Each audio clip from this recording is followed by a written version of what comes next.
Yad bhavam tad bhavati. That's what they say in Sanskrit. So, what do you want to see? You see. Sri Adi Shankaracharya, who lived in the 5th or 7th century. In a very short span, he lived exactly for 32 years only. But during those 32 years, he moved from the length and breadth of the country. He wrote numerous, I mean, there's no count also, numerous, different kinds of granthas or scriptures. There are 9 avaranas in the Sri Chakra. So if we quickly count, so the square is 1, then the 16 petal lotus, 8 petal lotus, that's 3. Then the blue, the triangles in blue, those are 14, that is 4. The triangles in red, that is 10 triangles, outer 10. And then the inner 10, and then 8, and then 3, and then the bindu, or the central dot. So these are the 9 enclosures of the Sri Chakra, Nava Avarana.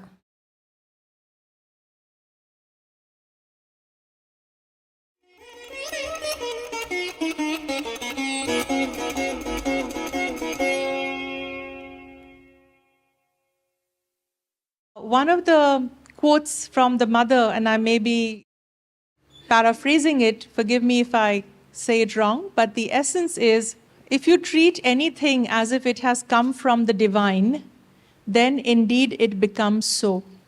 So even when a negative event happens, some kind of a calamity, some kind of a upset, some kind of a unsavory experience happens, in that moment, if you can say, what if this too is an act of grace?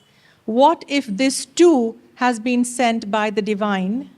Even your attitude of taking it in that spirit, according to the mother, then turns it into an act of grace. It then indeed becomes so, is what she says.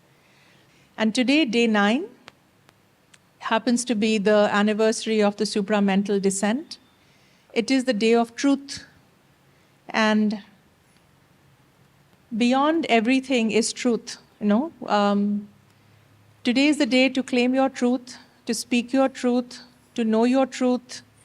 And the message that the mother read out from the Hour of God at the Matri Mandir meditation this morning was a kind of tough love message, saying that when the hour of God comes upon you, don't be asleep. Are you awake? Is your wick trimmed? Are you ready to receive that powerful grace that comes upon you? Don't be found asleep. Make sure you show up. Make sure you're prepared yourself and capable of receiving the grace when it descends. So beyond love and compassion, there is also this fierce truth which we are invited to bear.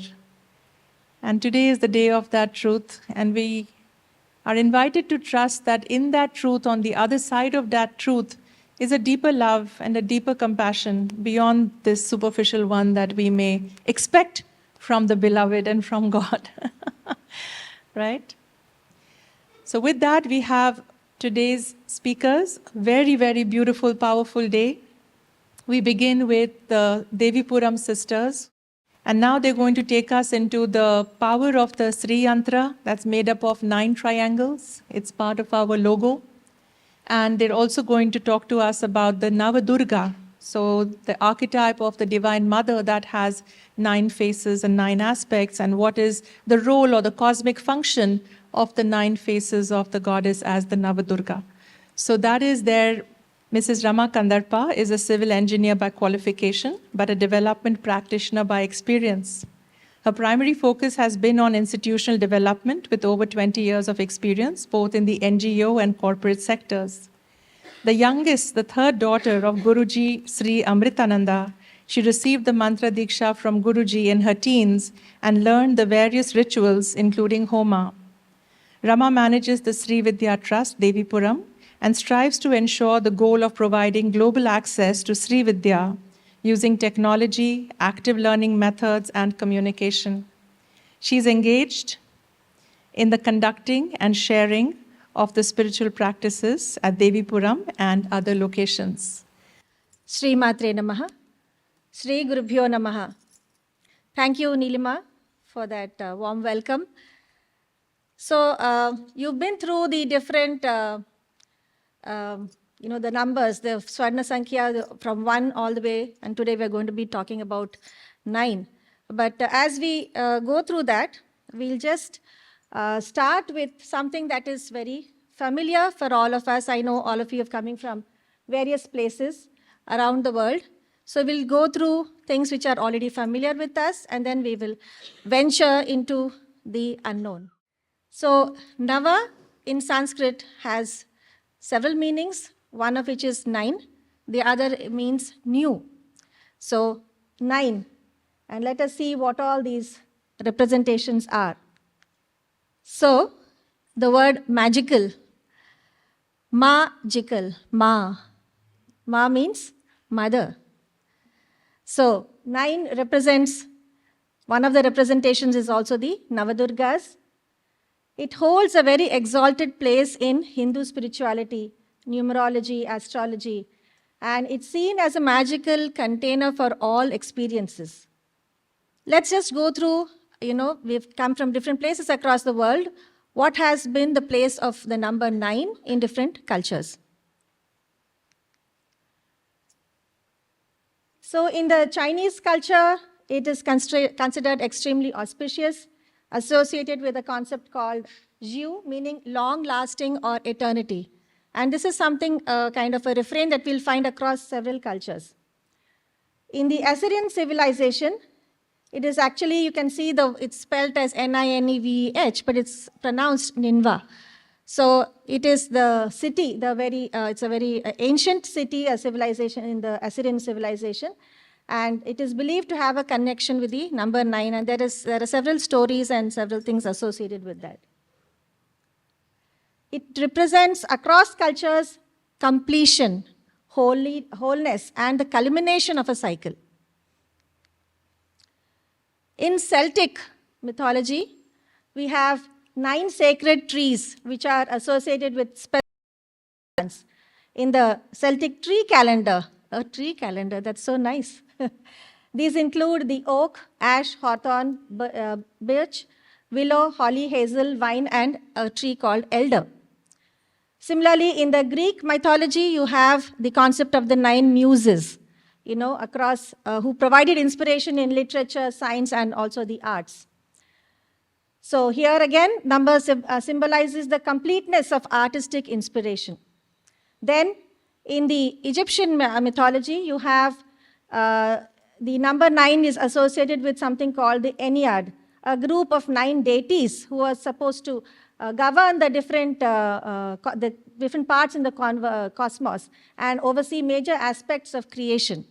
So you can see some kind of a commonness across the various cultures. And of course, the Ennead includes the gods like Ra and then Osiris and so on. We'll see a bit more about the Ennead a bit later. Yes. A nice, all of us here are familiar with Harry Potter. Yes, Harry Potter and his magical wands. So one of the sacred trees in the Celtic tradition is the elder. The tree is called the elder. And the elder wand in the Harry Potter books is supposed to be the most powerful wand ever to exist. So that's the specialty of number 9. Right. Another film fact, fun film fact, this is just to, help set the tone. In the Lord of the Rings trilogy, there are 9 companions, again the number 9. And the movie was shot in New Zealand, and it was gaining so much popularity, and they were just raking in the cash from the box office, so they established a minister for Lord of the Rings just to take care of all the money that's flowing in. Right. Now let's try to understand 9 from the physiological perspective. So as per the Hindu belief, there are 9 gates in the body. And it's also mentioned in the Upanishads, it's described as a city with 9 gates. So through which all the sensory perceptions and all our experiences flow through. So these are the 2 eyes, the 2 ears, the 2 nostrils, mouth, the genital organ, and the anus. So these are the 9 in total. So these are called the Navadvara, the 9 gates. We all know this. This is totally universal. Every baby resides in the mother's womb for 9 months. Right? This is totally universal. There's no, you can't go beyond that, unless, of course, it's a premature baby. They're too much in a hurry to come out. Then you have the 9 dhatus. So dhatu is it means a constituent of the body or a tissue that pertains to the body. So we know, and these are sometimes called as saptadhatus and also navadhatus. So here, because we are talking about 9 or nava, we are explaining them as per that. So these are, the Sanskrit names are given, and then by the side I have the English names as well. So plasma, blood, flesh, fat, bone, bone marrow, semen, menstrual tissue, and also ojas, the essence of vitality. So all of these together constitute the navadhatus. So this is another aspect of 9 or nava. Then we have the navarasas, or the 9 forms of bhava, expression. So I think some part of it you have gone through, especially in the earlier days. So Shringara, which is beauty, love, aesthetics. Hasya, which is laughter or mirth. Karuna, which is compassion, compassion of the Divine Mother. Raudra, which is anger. Veera, courage. Bhayanaka, fear. Bhibhatsa, which is disgust. Adbhuta, which is wonder, and Shanta, which is peace. So these are also 9 in number. So wherever you go, you're seeing the number 9, 9, 9, 9, 9 coming and hitting at you. So my sisters were here a couple of days earlier. The car that they were traveling in from Devipuram to the airport had the last 2 digits were 9. The car that came to pick them up from Chennai had the digit 9. The room in which we are staying is 27, which adds up to 9. Maybe there are some more, I don't know. But yad bhavam tad bhavati. That's what they say in Sanskrit. So what do you want to see? You see. So let's choose to see 9, but also the potency of what it is, what actually it contains. Then we are quite familiar with the Navagrahas, the planets, right? I think some of you might also be studying, some people have been studying Vedic astrology and all of these things. So you have these Navagrahas, which are the 9 planets, and including the Surya, Chandra, and then Jupiter, all of these. And they are also associated with, you have the Nava Ratnas, the 9 kinds of gems. Okay, and then they tell you, okay, you're right now, this planet is in that house and you are going to be afflicted with so-and-so, and therefore you wear a ring with so-and-so kind of a gem, and so on and so forth. Why do they say that? Because the 9 celestial bodies influence all beings in nature. They have that capacity to influence these, both in a good way as well as in a negative way. So that is why the association between the Navaratnas as well as the Navagrahas. Now we come to the Navadurgas. Most of you may be familiar with Durga. She is often worshipped during the month of October, during the month of Ashvija as per the lunar calendar. She is depicted as seated on a tiger, on a lion, Simhavahini, and often worshipped during those very auspicious 9 nights. So there are different aspects of Durga, and these are again, how many in number? 9. We've had a wonderful breakfast, lots of nice fruit. I know this is a mixed audience, so some of you may not be very familiar with Sanskrit and all, but there are some very nice shlokas that one can chant, and one of the very popular ones is called the Aigiri Nandini, Nandita Medini. So these are like praising Goddess Durga. And the primary thing that Goddess Durga does for us is protection. She's the one who protects. So protects us from what? That we'll see. Often it is not from something that is outside of us, but more something that is within us. Okay. So these 9 forms of the Goddess Durga are worshipped over 9 days, and each form signifies a different aspect of Devi.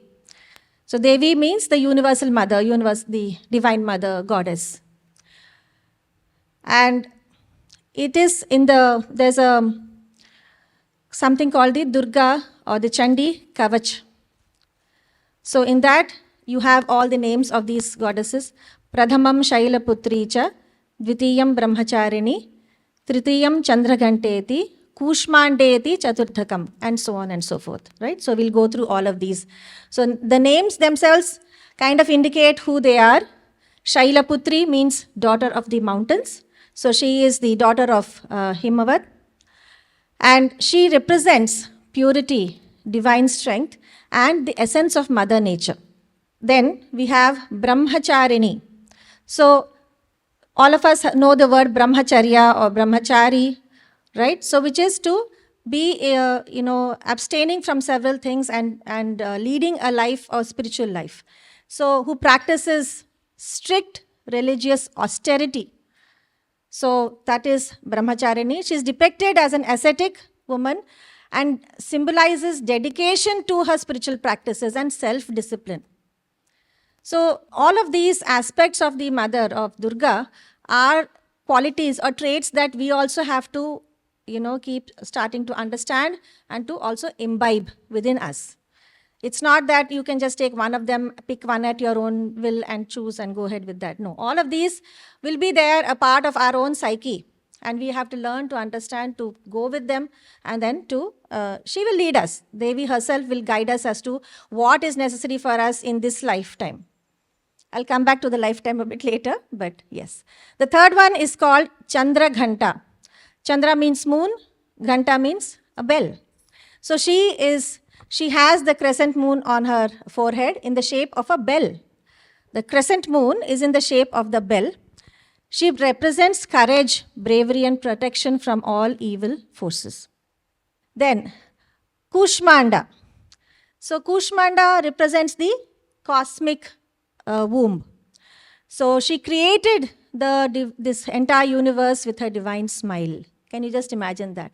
She's holding, as you can see, she's holding up with her left hand, she's holding a pot of Amrit or nectar. Then you have Skanda Mata. Skanda Mata. Mata means mother. Skanda is the god Kartikeya. So the mother of Skanda, or as we know, Parvati's firstborn. She is depicted holding her son in her lap, and therefore she represents maternal love, nurturing, and again protection. So you see word protection coming in almost every one of these Navadurgas. Then Katyayani. So she is depicted as a female deity seated on a lion, 18 arms and various weapons gifted by the gods. 18 arms. With 2 hands itself, we do so many things. Just imagine 18 arms. So how many things she's able to do with those 18 arms? And she's named as Katyayani because there was a sage called Katyayana who performed penance to Durga, and he requested that she be born as his daughter. And therefore she is known as Katyayani. And she is the one who fights against all the evil forces.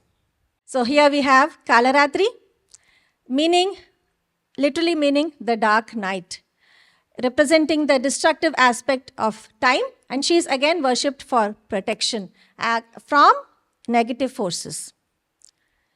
Then you have the 8th one is Mahagauri. So there is Gauri, and this one is called Mahagauri. She is seated on a bull, has 4 arms, and is carrying a trident in one hand and a damaru. The damaru that Shiva also has, that's on her left hand. The other 2 arms are for blessing and for dispelling fears. Very often we see gods having these Abhaya and Varada Mudra. Abhaya means fear not. Varada means the one who gives you the boons. Varada. Da means to give. Varada. So gods and goddesses often have both of these aspects of Abhaya and Varada. So they're saying, don't fear, I am here. And the last one is called Siddhi Datri. So the Siddhi Datri literally means the bestower of powers. Siddhis. All these are supernatural powers. So things that you can, when somebody's here, you can just read their mind. You can see or hear something that's happening, many, many miles away. So these are different kinds of siddhis. So she is the one who gives you all these siddhis. She grants you the spiritual blessings, wisdom, and fulfillment of your desires. So these are the Nava Durgas. Okay. Now we'll move on. Here, as I was saying earlier, Navaratri. There are several Navaratris. In fact, we often know of maybe the main one, which is the Durga Navaratri, or it is called the Devi Navaratri, which occurs in the month of October. But there are actually several Navaratris through the year, and these are for various gods and goddesses, including Ganapati, Shyama, Varahi, Lalitambika, and of course Durga. So these are the various Navaratris. The Navaratris are very, very auspicious time to deepen one's spiritual sadhana. Sadhana means the things that you do to go more deeper internally.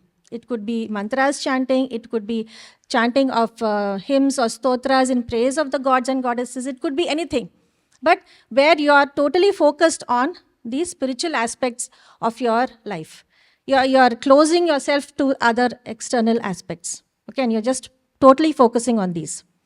So this is the Navaratri, and here you can see the goddess from Devipuram, which is where we come from. And you might have heard this, Ya Devi Sarva Bhuteshu Matru Rupena Samsthita or Shakti Rupena Samsthita Namastasyai Namastasyai Namastasyai Namo Namaha. We'll talk about the Nava Atma Bodha. So here in this image we see the most prolific, in a very short span of 32 years, Sri Adi Shankaracharya, who lived in the 5th or 7th century. In a very short span, he lived exactly for 32 years only. But during those 32 years, he moved from the length and breadth of the country. He wrote numerous, I mean there's no count also, numerous different kinds of granthas or scriptures, which are known as the Prakarana Granthas, and then the which are describing what is written in the Upanishads. Those are the Prakarana Granthas. And then you have different kinds of stotras. So many people know of these Lalita Pancharatnam, all of these, and then some Pratasmarami, the ones that you recite in the morning for Ganesha, for Devi. There are several of these, and then the most, I would say, beautiful one of them all is the Saundarya Lahari. Some of you might have heard of this. So he is such a, and he is the, I would say, the greatest exponent of Advaita philosophy, who's come from India, and he re-established at that time, everybody was going in different ways, and now he helped to establish that kind of a unity among the various mutts and the religious heads who were in the country at that time, and he established those 4 peethas across the country. So there are 3 pillars in the study of Vedanta. The first is called Shravana, which is to hear. Hearing what? Nice music? Yes, that too, but here it refers to hearing the scriptures. What is being said in the Upanishads, in the Vedas, hearing that. The second is Manana. Manana means to reflect upon them.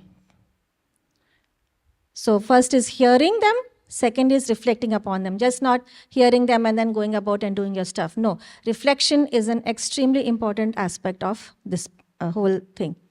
Then the third one is called Nididhyasana, which is you are going into a deep contemplation and meditation on what you have listened and what you have further, done the manana of. And they also say, the word mantra. All of you have heard the word mantra, right? So mantra is the continuous repetition of very sacred bijaksharas. That's why it is called Mananat Trayate iti mantraha. So these are the 3 pillars, they say, of Vedanta: Shravana, Manana, and Nididhyasana. Well, this is good, but then we also need something else to help us get this body started on, reflecting on what our true nature is. Because all of us have been given this human life for what purpose? What is what they say, the raison d'etre, did I say it correctly from French? The purpose of our existence. What is the purpose of our existence?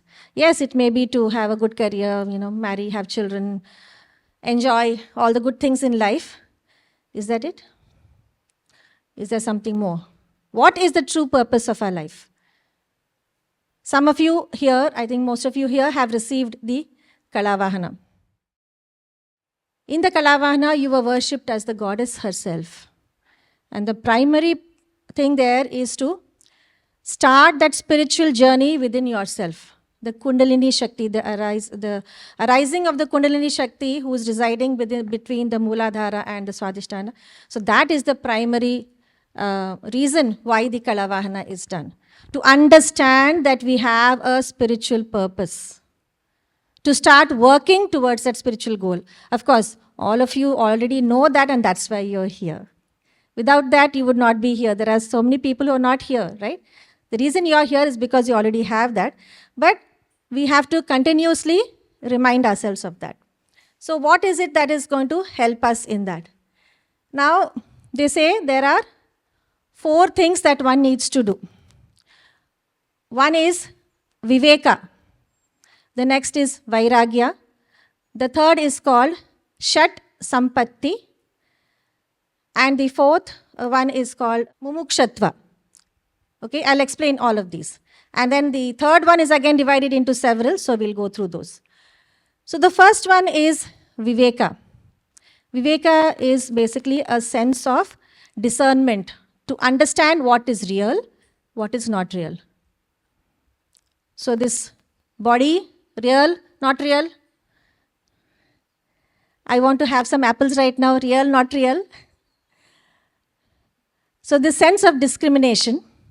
Then Vairagya, detachment. They usually say it is detachment. And most often we think that people, who take sannyas, they kind of leave everything and then go and sit in the Himalayas. But is everyone who is in the Himalayas truly detached? Can you be in this worldly life and still be detached? Like a lotus with its roots in the muddy waters, but yet the flower that's outside is so beautiful. So that is Vairagya. To be in this world, yet not be attached. That is something that's quite difficult. Then the Shat Sampatti. Shat means 6, Sampatti means treasures. What are these 6 treasures? We'll go through one by one. First one is called Sama, which means the calmness of the mind. First, your mind has to be still. I think all of you here have already been to the Matri Mandir. And it's so still.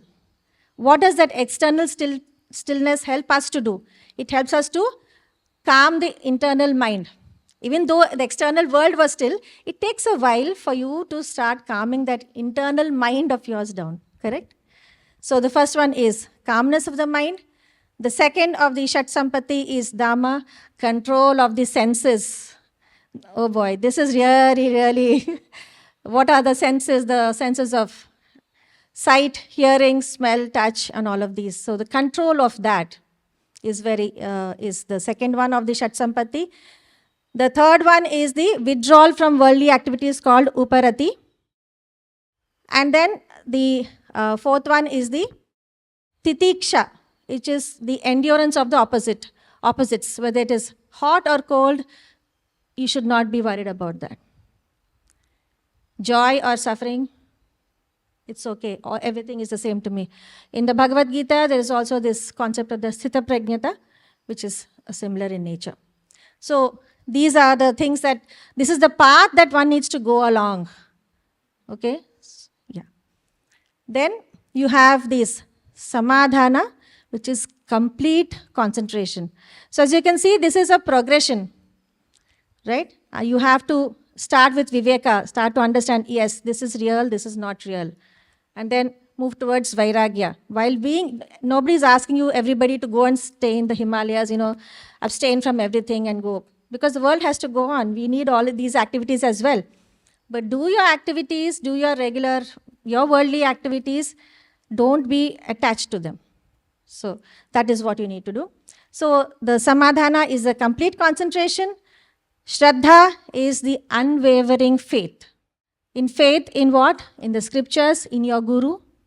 Sometimes circumstances come up. Sometimes the guru tells you to do something. Sometimes something that you read in the scriptures may be totally against what you thought it should be like. Yet you need to continue with that faith. So that is the unwavering faith. And finally, Mumukshutva which is an intense desire for liberation. They have often compared this to, when you take a fish out of water, what happens? It's literally dying to go back. Literally. It's dying to get back into the water. That is how our soul or we have to be for attaining the oneness with God. Are we like that? We're not yet there. We'll get there someday. So we need to know that this is how we need to be. These are the qualities that one needs to start developing to understand that, yes, this is what I need to be like. These are the traits that I need to start developing. So this intense desire for liberation, or these are the 9 aspects. So starting with the 3 pillars, Shravana, Manana, and Nididhyasana, and then these are the 9. So these 9 have been described in Adi Shankaracharya's Atma Bodha. One example, some of you have heard about Ramana Maharshi, right, from Tiruvannamalai. It is said that towards the latter part of his life, his body was afflicted with different kinds of problems, diseases, and all of that. But he was totally impervious to all of that. He said, this is temporary. It is not permanent. I'm not bothered about it.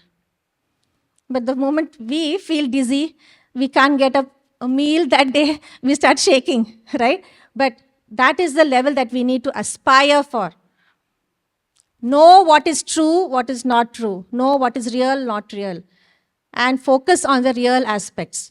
So stop looking outside, start looking within. That is what we need to do. So the Atma Bodha provides a comprehensive framework for understanding and practicing Advaita Vedanta, leading to the ultimate goal of realizing one's identity with the eternal Brahman. So this is a kind of a very, cognitive way of looking at things, right? Listening to scriptures, trying to understand what they're, contemplation, understanding. So this is very mental exercise kind of a thing. But there are other ways. Let's go there. Navavidha Bhakti. Bhakti means devotion. So there are again 9 ways in which one can show our devotion. One is Shravanam, again, listening to scriptures. Kirtanam. All of you are familiar with the word Kirtan, right? Singing in praise of God or goddess. Smaranam, which is remembering the divine. Padasevanam, which is serving the feet, washing the feet of the Guru. Washing the feet of Devi, if you have an idol of Devi, washing that. Archanam, which is offering ritual offerings. It could be the Panchopachara Puja, like how after the Kalavahana you were worshipped with the sandalwood paste, flowers, incense. We showed you the lights, and then finally we gave you the prasad. So these are ritualistic offerings. Vandanam, or prostration. Dasyam, which is servitude. So when people come here and then they're serving here, or you go to ashrams and you see people, they may have been doing some very different things in their careers, in their work and everything. But when they come to an ashram, they forget all of that and they just come here to serve. Whether you go to Tiruvannamalai or Puttaparthi, wherever you go, or here, you see people just be staying there to serve. They don't think of anything else, service. Sakhyam, which is friendship with the divine. Right? So these Mirabai bhajans that we have, all of these are also give us an examples of these kind of aspects. And finally, it is the Atma Nivedanam. So I'm totally surrendering myself. In fact, when we light that piece of camphor in the puja, when you light camphor, it starts burning. And then after the camphor is over, is there something that remains on the plate? Absolutely nothing. So in the same way, we have to surrender everything. So that is the final thing. So these are the 9 forms of bhakti. So even if you cannot, chant, say some things from the Rig Veda or the Yajur Veda or something like that, if you cannot engage in those kind of mental contemplation and, be very knowledgeable about all these things, it's okay. You can do these things. which are singing. So many people just go into raptures. Yesterday, Sukhi was talking about, the horripilation that you feel when you just hear some very good kirtan or music. So these are forms. These are the bhavas that you start experiencing. And these can be experienced in different ways. It's not just one way of doing things. Okay? So this is the Navavidha Bhakti. So these stages represent the progressive evolution of the devotee's relationship with the divine, ultimately leading to the realization of non-duality. So saying that you and me are one and the same. In fact, we see many stories like, say, Sri Ramakrishna Paramhamsa. So the way he used to, beseech, entreat Ma Kali, sometimes he would scold her, right? Then Kalidasa, tease her. Kalidasa, the poet Kalidasa, he just cut off my tongue. And then she appeared in front of him. So you have to reach that very, very intense stage. It's not halfway measures. There's no halfway measures. It has to be very, very intense. Then only it's going to come. So let's see how we do that. Now let's come to 9 from geometry. So you have the nonagon, which is a 9-sided polygon. So 360 degrees, and then it's divided by 9, you get 40 degrees in each. So that's how the symmetry reflects the balance and harmony. You see the number 9 in those trees also? Maybe today after you go out from the session, you'll start to see 9 everywhere. So yeah, so it symbolizes again completeness, unity, and interconnectedness of all the things. It is a symbol of divine order.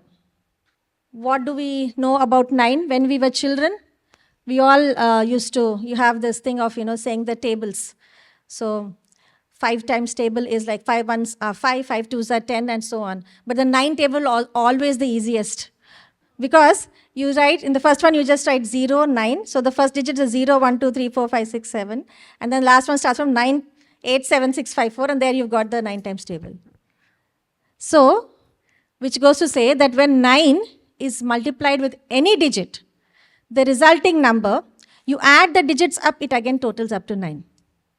So that is one property of a magical property of the number 9. What happens when you add 9 to another digit? So say you add 9 to 7. 9 plus 7, 16. 1 plus 6, 7. You get back that digit which has been added to 9. So this is something, a very unique thing which you can't find anywhere else. Okay? So for example, 8 plus 6 is 14. 1 plus 4 is 5. No magic. Okay, and for those of you who are like, you have there's something called the Enneagram, where it's often used in psychology and spirituality to represent different kinds of personality types and these dynamics that exist. So again, this is again 9. So if you remember from the Egyptian mythology, you had the word called Ennea over there. Here it comes again, right? Of course, in psychology and all, you have numerous number of theories and all, and this is one of them, where these are 9 kinds of personality types which are there. And then we come to sacred geometry. We have in Shakti Kumbh logo itself, the Sri Chakra is there. And here are various forms of the Sri Chakra. In the Shakti Kumbh logo, you only have the triangles part of the Sri Chakra, but that's not the full part of the Sri Chakra. The full Sri Chakra is after the triangles part is over. Okay. After the triangles part is over, you have the 8 petals and then the 16 petals and then the outermost square. So the full thing is the Sri Chakra. So you can see there are 5 downward pointing triangles looking at the central part of it, 5 downward pointing triangles which represent Shakti or the feminine principle. 4 upward pointing triangles which represent Shiva. So 4 upward, 5 downward. 4 plus 5? 4 plus 5? Yes, 9.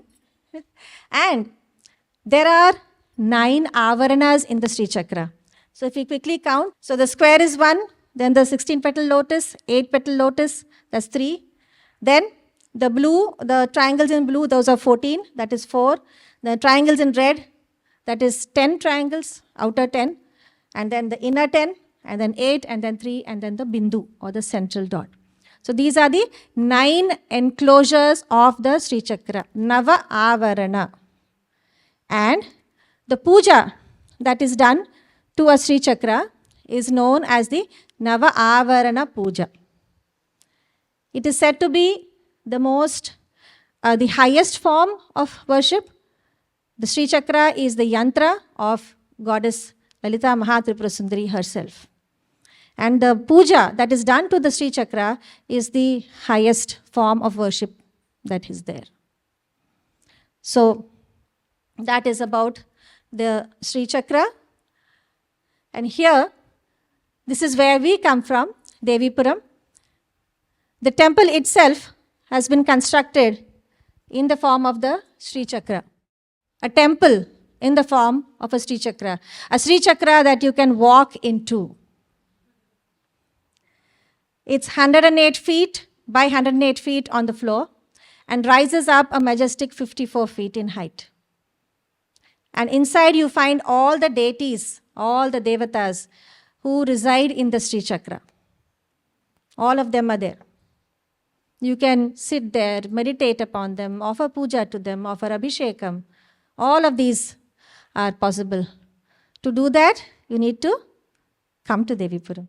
Yes, some people are staying at different far-off places and so on, they can't come. So what we do is we take Devipuram there. We take Devipuram through a very unique program called the Siri Jyoti Puja, where we draw a Sri Chakra on the floor. Depending on the size of the room, we can draw a very large one or a small one, decorate it with flowers, and then put lamps all around. And everybody seated all around performs the puja. So this is taking Devi to your home. Making people understand the concept of the Sri Chakra, understand the concept of Devi herself. What is her true nature? Then, is there somebody from the US? About 35 years ago, in the deserts of Arizona, there was a very mysterious thing. There was these helicopters or something which were going by, and then they saw these mysterious drawings on these in the desert of Oregon. And they were totally mystified because it's a very, very perfect drawing. This is several miles across. The square base is several miles across. So this was drawn by Bill Witherspoon. His name is Bill Witherspoon and his sons together. And he used to meditate for several hours a day. He saw the Sri Yantra in his meditation. So very often these symbolisms and everything, they come to us. You will be directed towards it. Suddenly something pops up, and nowadays internet, like we keep looking at internet on our phone, on our tablet, on our laptop, everywhere. It just pops up. She has her ways of coming to you. So in this way, he saw the Sri Yantra in his meditation, and he started to learn more about it. And with the help of his sons, he drew this huge, you can just imagine, several miles across, just the outermost square. And then how do you even understand where you're going, how you're drawing it, right? It's such a precise figure. And in the valley where that was drawn, can you see? It's quite faint. So in the valley where it was drawn, they observed several things. The land there became fertile. Rainfall, it's a desert area after all, so rainfall was observed. And people reported experiencing qualities of peace, harmony with nature, and more intuition. So this is what the Sri Chakra does to you, the Sri Yantra does to you. Just having it in your home, if such a huge Sri Chakra was able to impact such a large area and impact so many people all around, if you can keep it in your home, just imagine the kind of peace and harmony and a different way of looking at things comes to you. So there's something called the field of neuroaesthetics. So it is said that, one thing is to know about things, which is the cognitive way of looking at things. But when you start doing things, activities, that's when things start establishing themselves further in your brain, in your mind. So and I think nowadays, I think at least for the past 15, 20 years or so, this sacred mandala art, people, and then there are drawings, and then they have this adult coloring books. So what are you doing over there? You are drawing, there's a drawn yantra, you are coloring it. So your mind is getting focused over there. And then, so what it does to your brain, it is opening up all the neural pathways in your brain, which is why it is done. It helps you to focus, it helps you to concentrate. So before I conclude, I invite my eldest sister, Anantalakshmi, to come, and she would like to share some more magic about 9. Sri Matre Namaha. So far, in the last some time, you have heard about the symbolism of 9. What are all the ways that 9 impacts you, impacts the world around you. So we have learned the what. I would like to share a few things about why are we doing what we are doing. And some of it is, a small bit of it is from a scientific perspective. Okay? And in the afternoon, my sister Radha, she'll be showing you the how.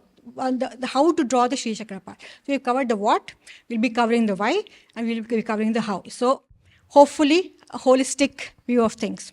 It is said that our brain can process only about 2,000 bits of information out of about 400 billion bits of information. 2,000 out of 400 billion bits of information. If you want to get that thing in context, the context is that, supposing I take a pen. I take a pen. With a pen, I'm able to make 10 dots per second, just simple dots. In 1 second, I can make 10 dots. So to make 2,000 dots, it will take me 3.5 minutes. To make 400 billion bits of dots, I will take 828 years. So we are processing, just compare 3.5 minutes to 828 years. No breaks, no coffee breaks, no nothing. And this is 1 second. Next second, again, and some of it, major part of it will be repeated. The information will be repeated, but there will be something new. So there is so much out there. There is so much information. Yet our brain is able to process only such a limited amount of that information. But there have been magic tricks. There have been ways in which we can, it has been shown that our subconscious does help. Many years back, I had read about one magic incident wherein the magician, he comes on stage and he says, he brings a big book and he calls some of the audience and he asks them to come on stage. He introduces them to his assistants and he tells him that now you open any page in this book. And they open one page in the book. And he says, now in that page, you select one paragraph. And he selects that paragraph. And then he says, now I will be able to read your mind and tell you which page you have selected and which paragraph you have selected. And utter astonishment of the entire audience, he was right. The magician was able to do it. Although there are other magic tricks, this was one thing which I had seen was the assistants on their T-shirts, the numbers of the page numbers were in small print. It's such a tiny thing. It looked like it was actually page numbers, but in a way it disguised as a print. Page numbers, paragraph numbers were on the assistant's T-shirt, the clothing they wore. So even just a casual seeing the person who participated in the thing, he could see that thing and his brain recognized that thing and it made a conscious decision to open to that page, open to that paragraph. So it tells us that our subconscious, if directed, is able to access that kind of information. We have to learn the how we have to do it. So this is one aspect.